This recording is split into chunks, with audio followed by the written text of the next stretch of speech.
Labdien!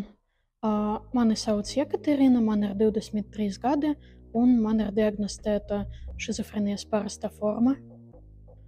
Tā, nu, man patīk zīmēt, arī patīk datorgrafika, rakstīt dzeju un spēlēt datorspēles. Tagad es mācos par lietvedi. Parasti diena sākas ar to, ka es pieceļos. Pēc tam es brokastoju, dzeru zāles un eju uz mācībām. Pēc tam es eju uz māju un vai nu pildu mājas darbus, vai nu atpušos. Un te ir daži atpušanas varianti. Vai nu es spēlēju datorspēles, vai nu staigoju ar kādu draudzeni, vai vēl kaut ko daru, piemēram, hobiju vai vēl kaut ko. Vai palīdzu mātei ar mājas darbiem.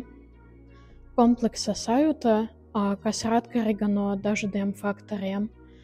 Personīgi man tā ir atkarīga no apmierinātību ar saviem sasniegumiem, veselību, gan psihisko, gan fizisko, ar draugiem, mīlestību un vairākam lietam. Īstenībā, kad viss nenotiek saskaņā ar plānu, es ļoti stresoju un man ir grūti saņemties, lai rīkoties kā vajag. Un